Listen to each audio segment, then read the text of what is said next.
All right, hey guys, welcome to the second episode of Duality.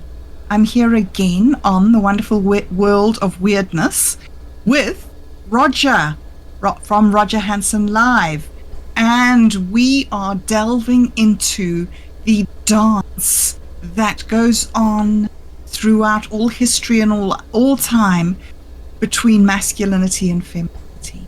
And last week we jumped in with masculinity.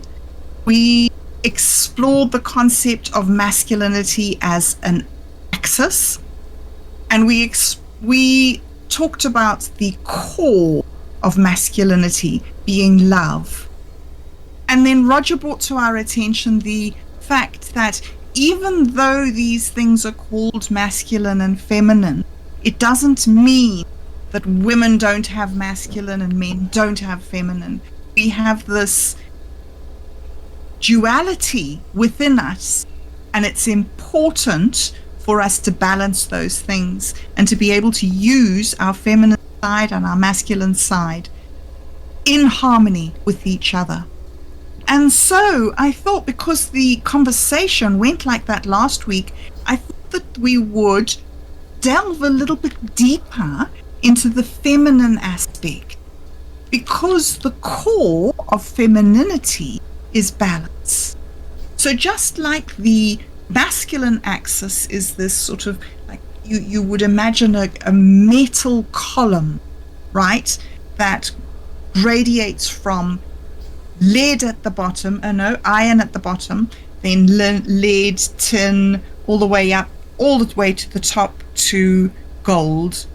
And the purpose of masculine development is to move the iron up to the gold, and so to rise up in status as you develop your masculine characteristics.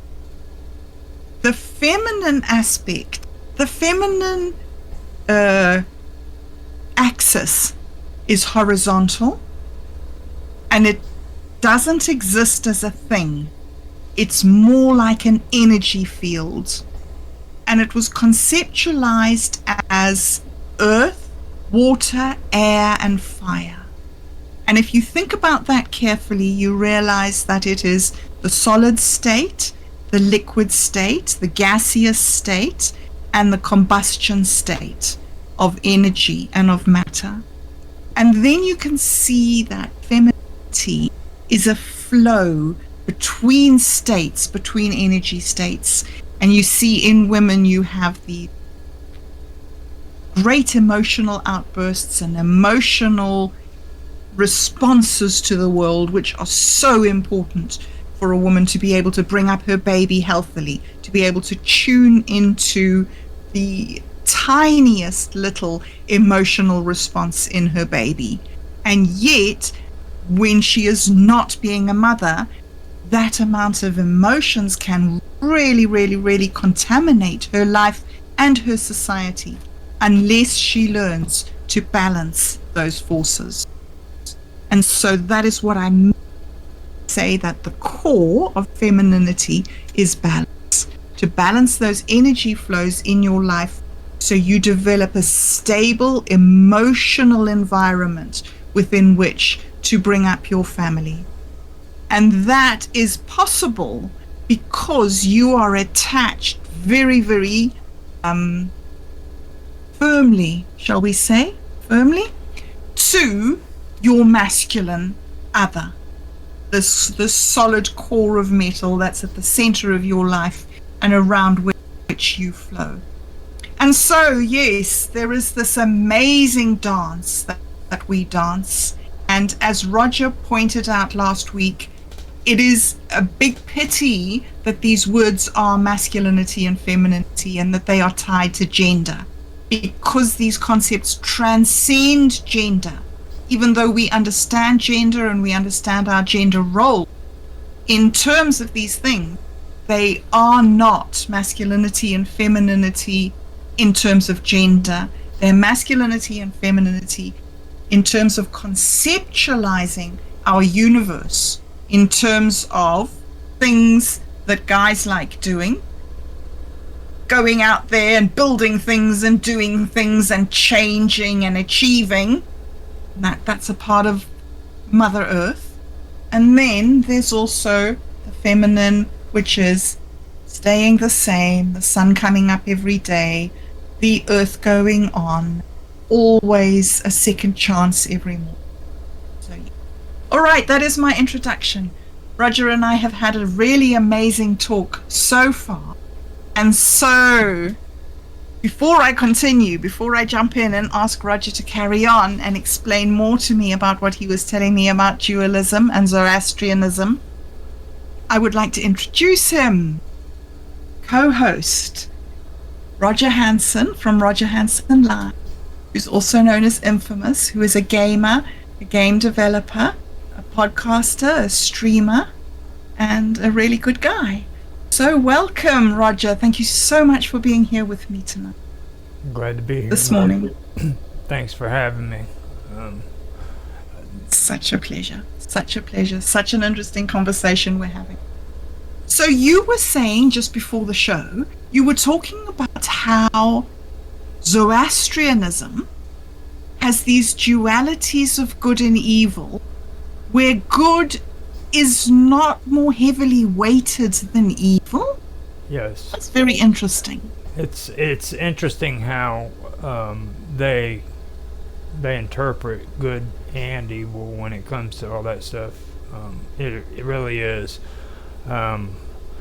Before we get into that, though, can I say something about something we mentioned last week so that I can kind of clarify yes. it?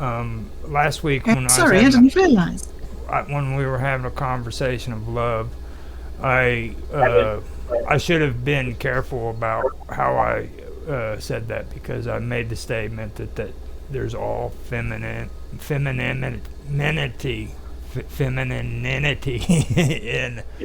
in love, and I was wrong by saying that.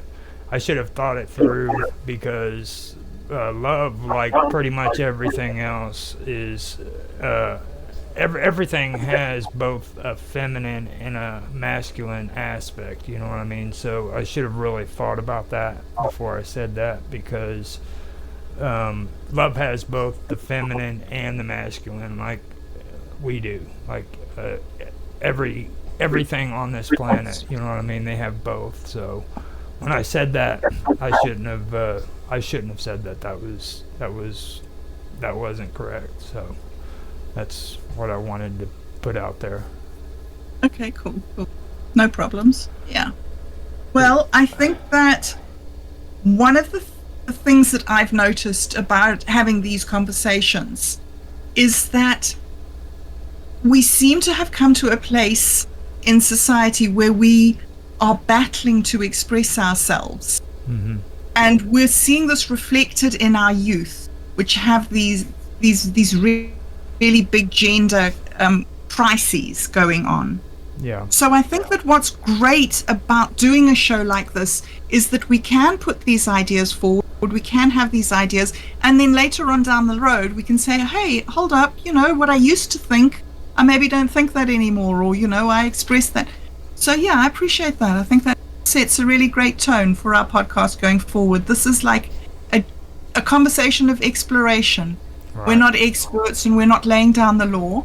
We're just people figuring stuff out and talking about interesting stuff. And saying things without thinking about it. That's true. I said that, and I should have, like I said, I should have stepped back and thought about it before I mentioned it, because like you were talking about,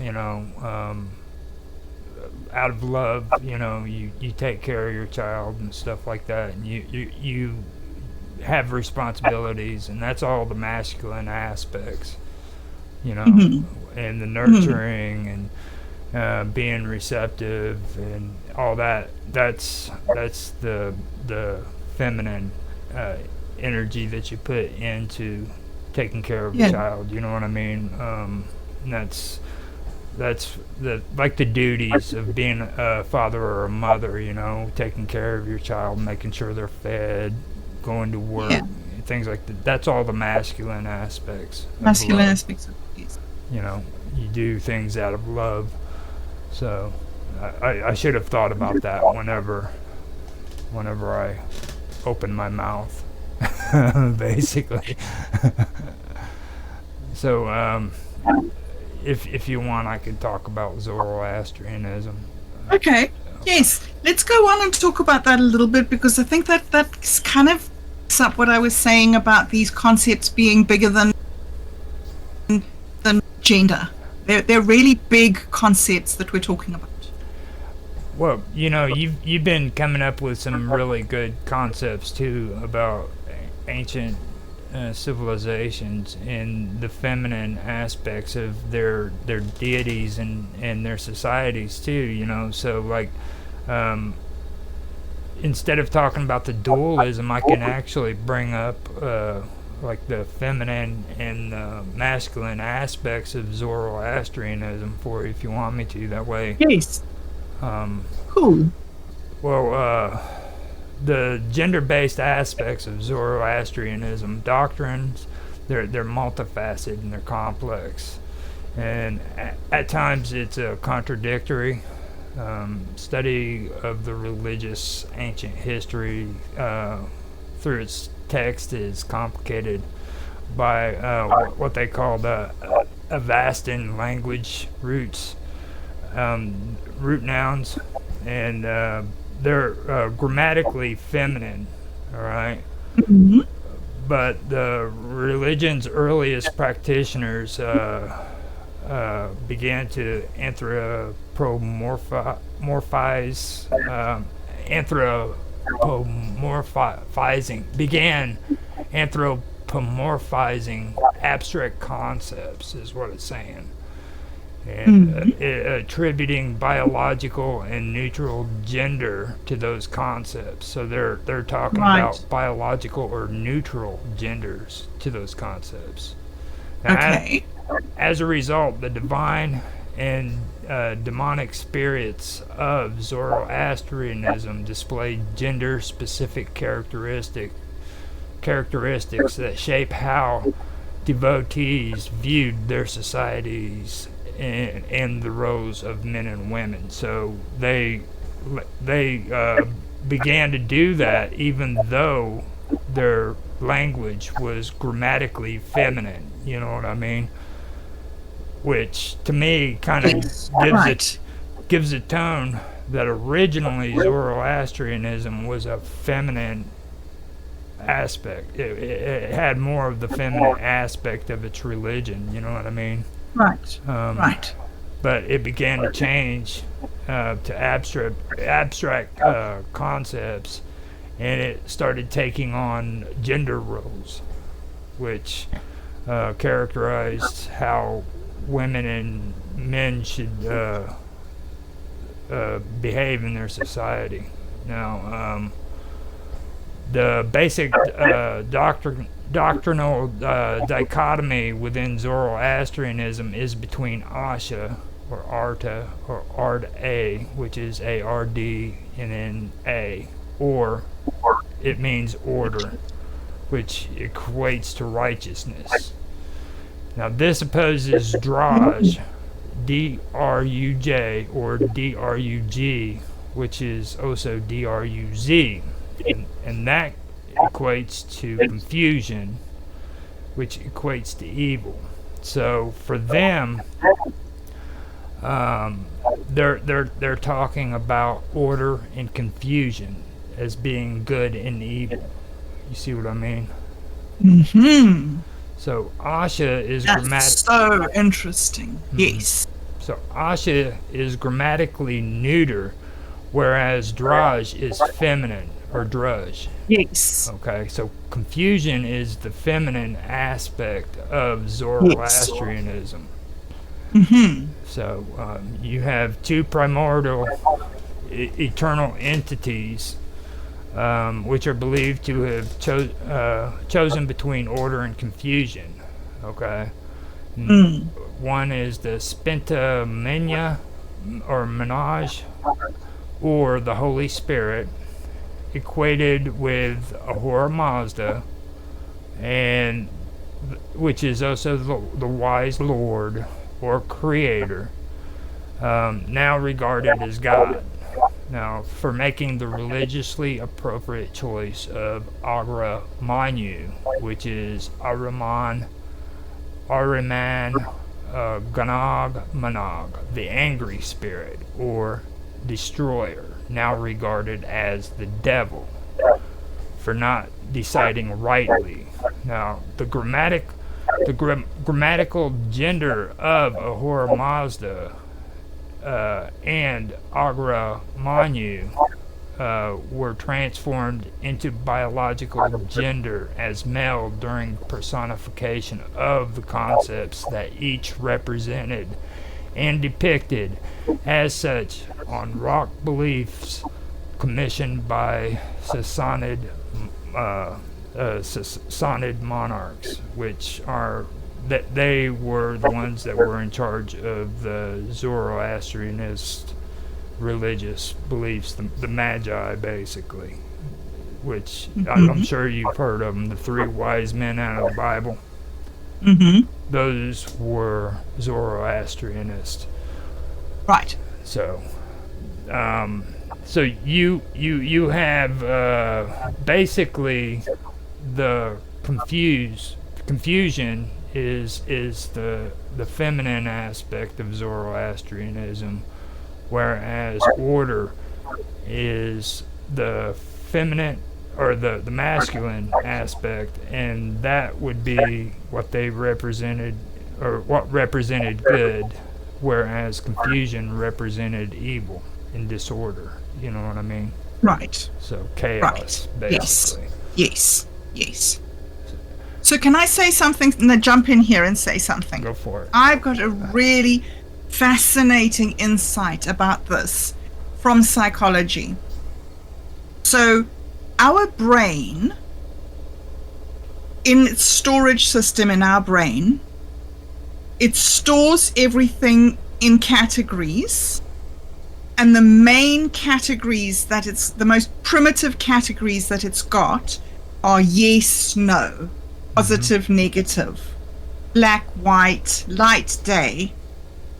So what happens is, because this is our physical storage, all the things that are stored under yes sort of get mixed together in our brain, and everything stored under no gets mixed together, right? Mm-hmm. So you think of these concepts like good and evil, night and day, light and dark, and you can understand how they're linked. But then you start putting things in there like male and female and good and evil. And what you find is that male and good get stored together in a man's brain, and in a woman's brain, female and good get stored together. And so we have these opposite conceptual memory banks in our brains between men and women, just because of the way that things are stored. And so this is one of the things that, like when I was growing up, it was called the war of the sexes, is that men and women are always complaining about each other and scoring points off each other. And the reason is the storage mechanism in our brain, where that we actually store our data linked to different concepts according to, anyway. So I think that's quite interesting, because you're talking about how the feminine is linked to chaos, and the masculine was linked to the devil, did you say? The masculine was linked to order. Was linked to order. And the feminine was linked to chaos. Chaos. And confusion. So confusion. And that's how they interpreted good and evil. It was between chaos and order. So interesting. And so what I was saying in my introduction was about how the masculine axis is depicted as being metallic, and the feminine axis as being non-metallic. And so you can see that this categorization system that we have, it goes through everything. It goes like into plants, into animals, into morality, into everything, and you get these links between concepts. And How fascinating!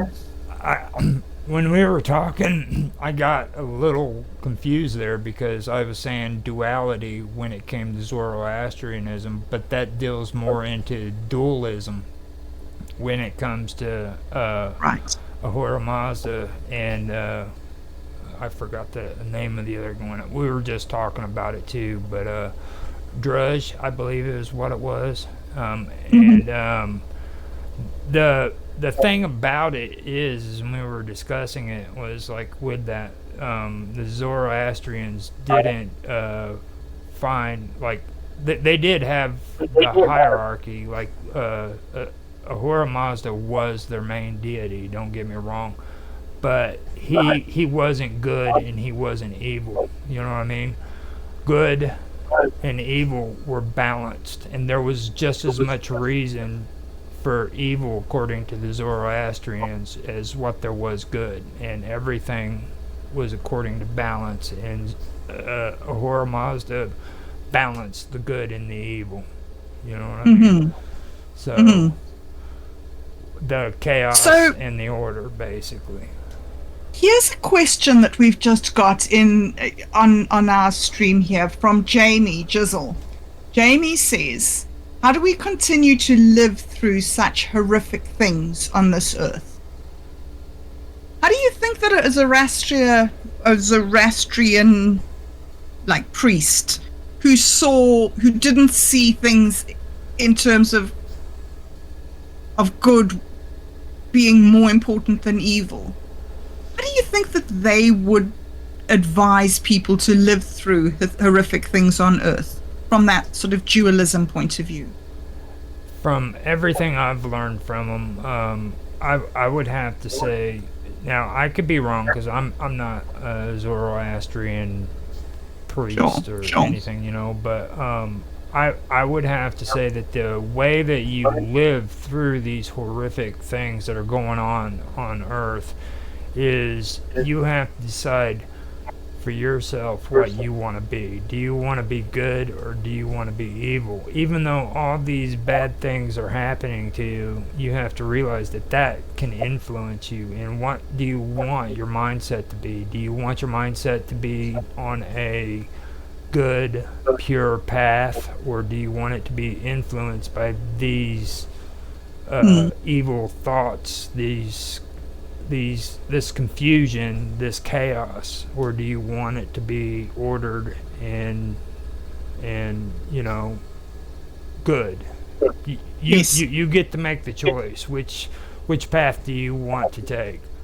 I could be wrong, like I said, you know, because like I'm not a Zoroastrian priest who knows, you know, has years of research in it, but I have researched it, and that's how I've seen most of them talk when it comes to that topic. There are horrible things that are taking place in the world, but those things are happening because it's meant to influence you, and you're the one who has the choice of if you want it to influence you or not. You know what I mean? When it comes down to it, it's what do you want to be?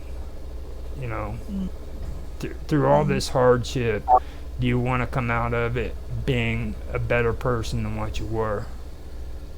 Or do you want to cave in to the thoughts and the emotions that come with all those horrible things?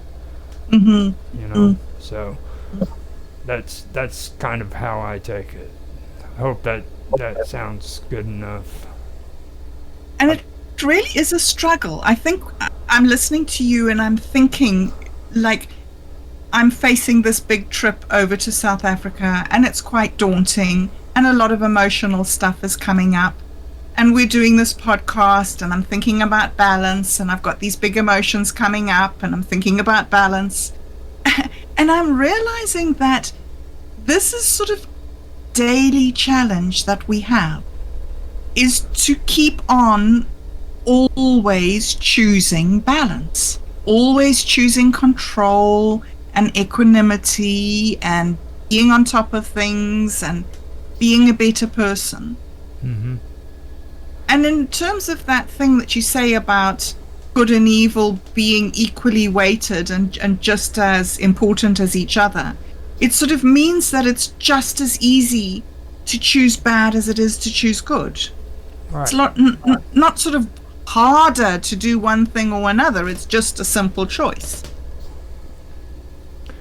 Now, I know that you've done a lot of research and everything into Buddhism and stuff, and I'm not for sure if you're a Buddhist or a Christian, or I know that you've said that you've been involved with it, right?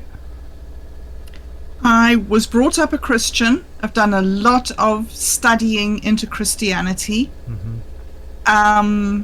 Over the last 2 years, I have started looking into Buddhism, but not really into the religious part of it, or into the practical side, how to use it to achieve this sort of, nirvana is what they call it, isn't it?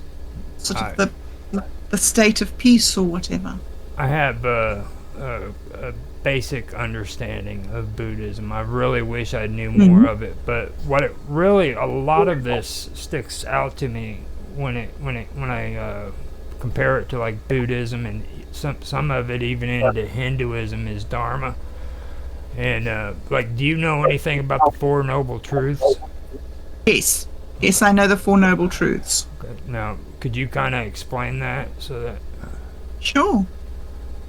So, the first noble truth is that life contains hardship, suffering, misery, stress, anxiety, like all the bad stuff. First noble truth.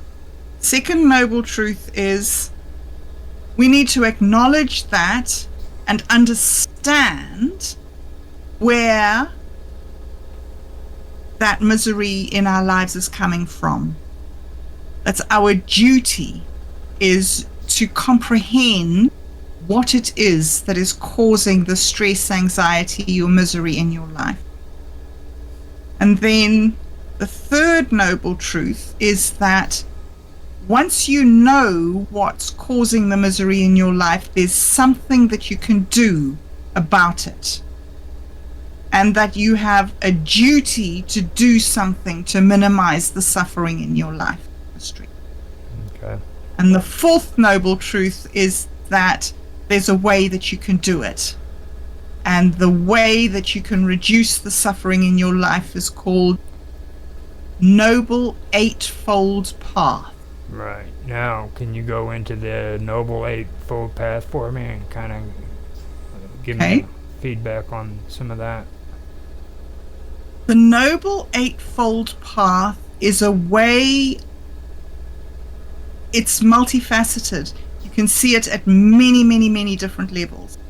But for me, it's a way that you can sort yourself out, can make yourself see things clearly and get on with your life. So the first thing, like once you have comprehended your suffering and you understand where your suffering comes from, the first step on the Eightfold Path is to understand that you need to see things the right way. You have to have a clear perception of what's going on in your life. And the clear perception is that you need to see that pain is inevitable in life, but suffering is not. Pain is what happens to us in our circumstances. Suffering is when we dwell on our pain and we stay within our pain and we don't get out of it. Right. So when you've understood that first step, then you are ready for the second step, which I think is, I don't even know if I know these very well. Is it to have the right attitude? No, I think it's to have the right resolve. I think you have the right view of suffering, and then you have the right resolve.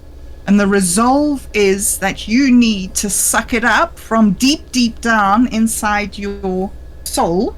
And you need to say, I am going to change my life. And I am going to do this. And I am not going to wallow in my misery.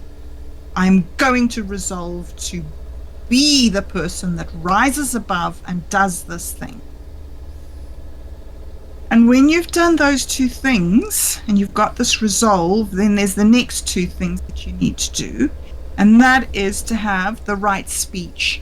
You need to, the first one of them is to have the right speech. You need to talk about your life correctly.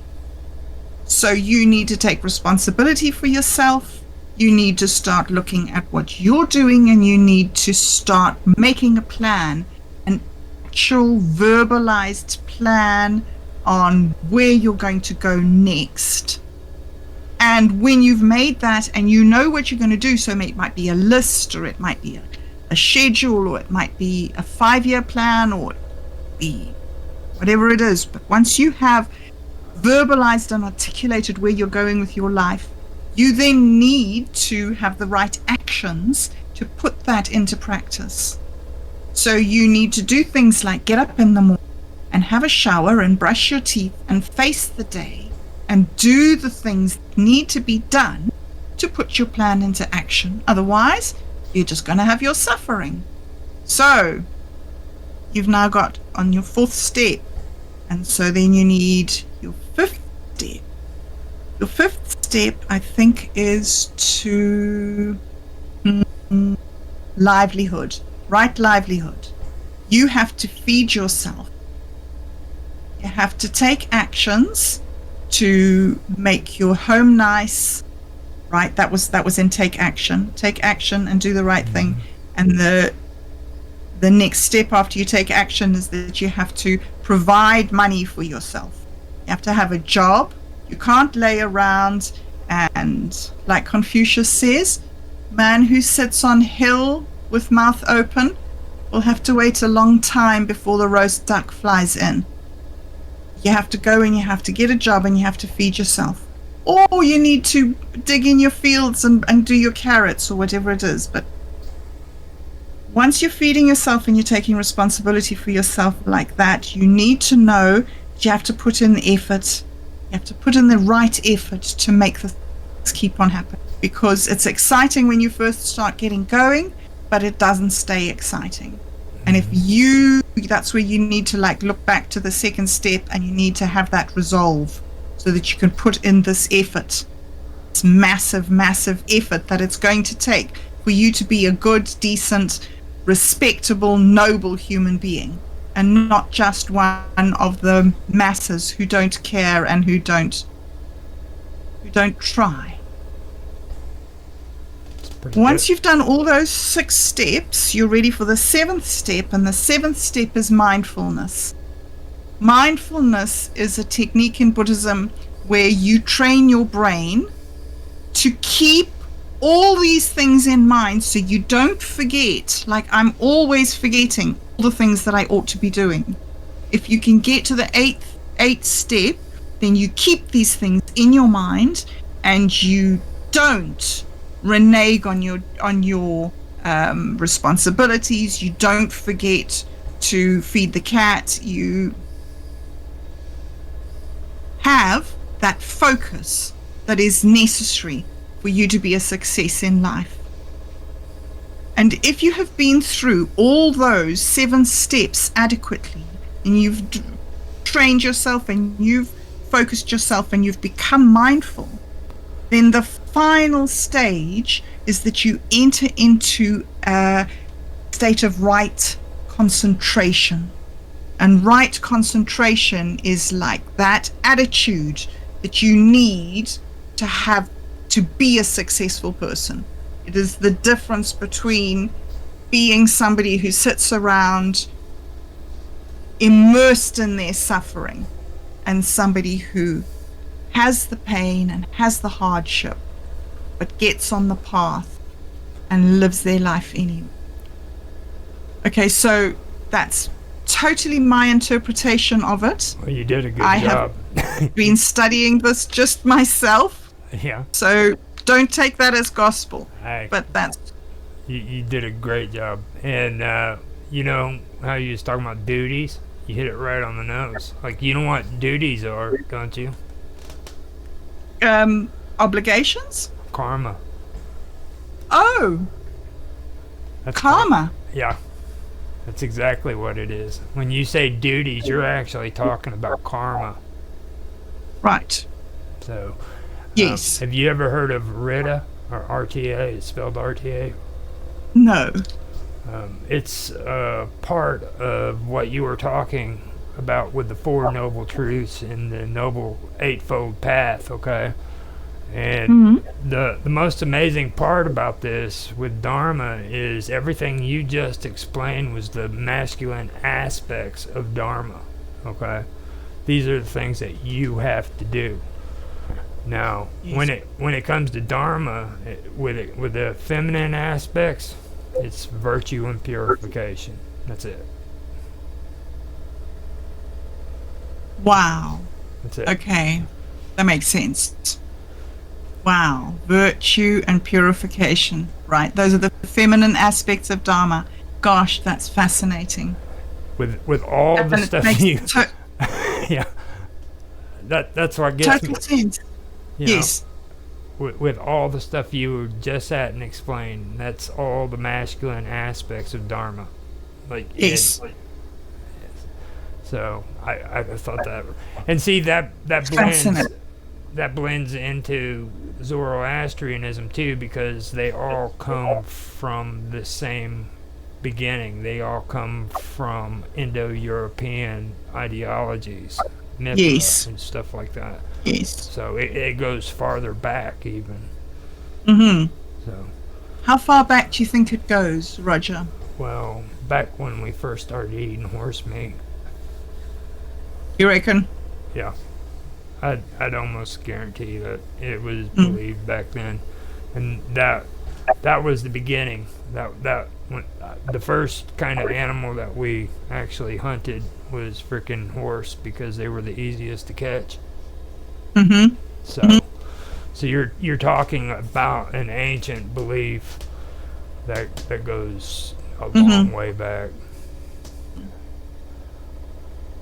So with all that being said, you were talking about something too, about the ancient druids and stuff like that before. Oh, right. Are Okay, you have filled my brain with all these amazing things, and I'm getting a little bit distracted. So let me focus. Druid, Yeah, Zoroastrianism. if you want to, we can Right. hold that off to another time, because you've actually did an excellent job on what you just said. I was like, that was pretty cool. And Yeah. I think that was actually helpful for Jamie's question too. Well, I think that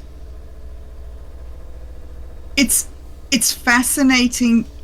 What's been so fascinating to me about discovering Buddhist thought is that it hasn't been okay in our society to look for this I don't know how to say. When I was growing up as a Christian, I was told that in Christianity there was only one way, and it was the Christian way, and everything else was second best.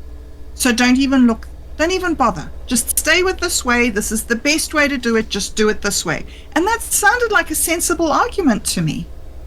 But when I discovered Buddhism, I discovered there's this 2,500 years worth of study that isn't included in Christianity, but it is just as valuable, or maybe even more valuable in some ways, because Christianity can give you a lot of comfort in suffering, and it can give you a lot of feeling that there's a God there who cares about you, and that the suffering has a meaning somewhere down the line. And so you can get all this sort of comfort from the Christian mindset, maybe. But Buddhism gives you these ways that you can actually control your mind that Christianity doesn't really touch on. And it seems to me so sad that we have these divisions between ideologies instead of being able to draw things together and to be able to use the good from all things and to build us up.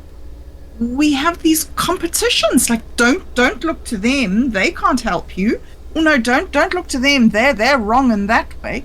Instead of being able to take the bits that are awesome and add them, and keep on your whole life adding more and more and more skills until you get, like I think last week, one of the things that I was saying was that we mature when we fully are able to balance the feminine and the masculine within ourselves.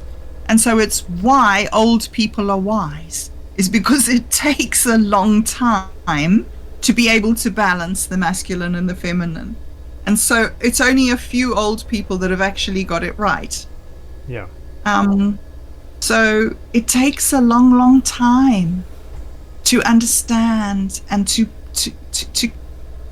learning is a lifelong thing. Anyway, yeah. Well, I think you actually answered your own questions too at the beginning of the stream when you was talking about going over to South Africa. Mm-hmm. You got all the answers right there. You just explained everything that you needed for your trip home. Oh, Roger, it came out of your mouth. I'm really good at the theory bits of learning. Yeah. But the putting things into practice. Yeah. I'm looking at this trip to South Africa as sort of an internship. Mm-hmm. I've got to take this Buddhism that I've been studying for the last 2 years, 3 years, and I've got to see if I can actually do it on the ground in a stressful situation, visiting my dying mother. So when we come back, we'll have another conversation, and I'll catch you up on if it worked. Now, on the Noble Eightfold, do you remember the fourth one that you was talking about? Fourth one? Yeah. Right actions. Okay, now, right actions, you was talking about, what was it? This suffering. Mm-hmm. And suffering is something that you create yourself. There's hardship and then there's suffering right now. Yes. Also apply that to hate and resentment. Okay, hate is something that happens naturally. Everybody's going to feel hate. All right. Resentment is what you turn it into when you hold on to that hate and you allow it to freaking grow inside of you. So just remember, it's okay to feel hate, but that's a momentary feeling. Once hate goes over 6 seconds, it's become resentment. Okay, it needs to be taken care of the same way that you're talking about with Noble Eightfold. And what's the opposite of hate? Love. Acceptance. Love? Mm-hmm. Okay. Love and hate. Love and hate. Two opposites can't occupy the same space. Okay. Yes. So, that's something John's been trying to teach me recently. Mm-hmm. I wanted to go back to that thing that we were talking about, love. You were at the beginning. You said about how love. You saw the masculine part of love. Mm-hmm. So I was having this conversation with Rush of Waves the other day, and we were talking about. I asked him what love is, and it was so interesting because he said we talked about it, and we came to the thing that it was actions. Yep. It was that when you feel that thing that this person is in your care and you need to cherish that person, then a thing happens in you that you take action because of that feeling. And so love is that feeling that comes up but it's the thing that you do. And I think that saying that the path is masculine and like the actions are masculine and these things that we do are masculine and love, it's all sort of like all these little pieces of the puzzle are starting to come together in my mind. And I'm starting to see this journey that I'm going on, this sort of pilgrimage back to South Africa, as almost being, well, I'm going on a masculine journey. I'm going on a journey of doing, aren't I? Wow, that's so interesting. So where am I as a female? What part of me as the feminine is inside that journey? Okay, now, with what was being said there, that was the masculine aspects of love. Okay, like, think of it like this: masculine is the left side of your brain. The feminine is the right side of your brain. Okay.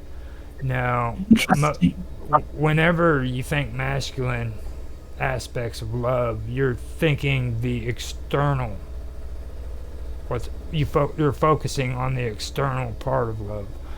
All right, and that would be the parts of your brain that's telling you to be grounded, analytical, be focused, supportive, and protective. That's all the masculine energy that comes out of being or thinking about the masculine aspects of love. But then you've got the right side of your brain, which is the feminine side of your brain, okay? And it's thinking too. Now, what you've got there is the right side of your brain, and it's thinking of it's focusing on the internal parts of you, okay? It's thinking about, the nurturing, being receptive, being intuitive, things like that. So you have those two things going on. So when you go over there, you have to apply not only the feminine or the masculine aspects of love, but you also have to do, or the other way around, masculine aspects of love. Not only that, but the feminine aspects. You have to be nurturing, receptive, be creative, try to be expressive and stuff like that. You know what I mean? Don't just go in there thinking that you have a responsibility and a duty and stuff like that. Be nurturing and show people that you care. And it's. I always say it's an inside job because there's a reason for that. You know what I mean? If don't just think externally, the outside and everything that's going on outside of you. You got to think within too. You know what I mean? It's a balance. It really is. That is interesting. I was thinking earlier because, like I've mentioned to you, there's this sort of confusion and turmoil and anxiety that's coming up with this. Like, it's 2 10-hour flights with an 8-hour stopover in the middle. So even if I was just going on holiday, just the traveling is stressful. Are you still there? Yeah, I'm here. Oh, okay. I think my computer froze momentarily. All right. So I've been thinking a lot about how I'm going to be traveling and how I'm going to be doing this, but I can see from what you're saying that there's a whole different level. Is that I need to also think about who they are and how I'm going to respond to them. And that's going to be big because this is going to be a big thing for me going to my parents. You mentioned it in Old Men Talking the other day, where you said that it's very, very hard to start looking after your parents because they've always looked after you, and suddenly it's back to front. Right. It's really a hard thing to do because you really have to look at yourself and look at your actions, like you were talking about. These people are basically they've regressed to where they're children. You know what I mean? And I shouldn't call my mom and dad these people, but that was my bad. But my parents basically, Yes. they're needing they're needing somebody there to take care of them. You know, Yeah. and I'm the one that has to be that person to make sure that they don't fall down, make sure that they get to bed, and things of that nature. And there's emotions that go on inside of your brain that you could easily give into that aren't positive thoughts. Right. You know what Right.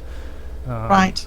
And I have a choice today. What do I want in my life? Do I want to have the guilt and shame of being that person, or do I want to do the right thing and in the end be able to say, look, I was there, I did it, I did the right thing. Yes. Yes. Yes. Yes. That's what I want to do. I think I've spent, I was speaking to a friend of mine. We're both sort of getting our lives together. And he rang me, and it's so lovely because he's got this new job and he's a truck driver and he's driven off and he's on this mission. And I sent him a message and said, like, I'm stressing about going on my mission and I'm so happy that you're going on yours, because I'm like somebody who's also off, doing it. And so, oh gosh, I can't remember why am I telling you this? Damn. 7 years. He says, oh no, it's been 7 hard years, but finally I'm getting out of it. And I said, oh, you're so lucky. It's been 18 years. It's been 18 years, Roger, that I've been on antipsychotic medications and on welfare and struggling and being a complete loser. I am so ready to do something right. I cannot tell you how, I don't know what, it's not excited, but how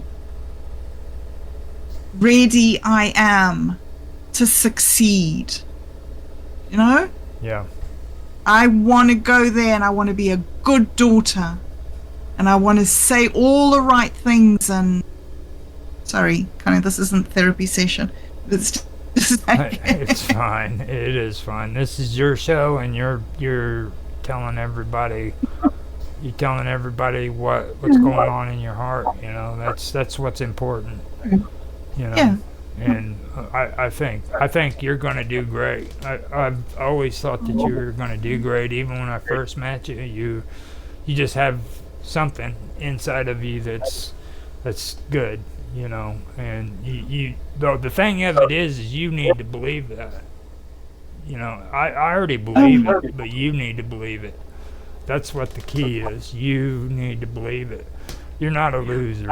I'm not a loser. None of us are. No. The loser is the one who gives up and lays down and never gets back up. You know what I'm saying? So you've been getting back up, and you got to remember that. Yes, absolutely. So yeah, and it is important, like you say. It is important, like you say, to have that soft, nurturing, feminine part. Yeah. Of the journey, but also have balance. Balance is the key. Have the balance. Okay, and remember, there's opposites to everything.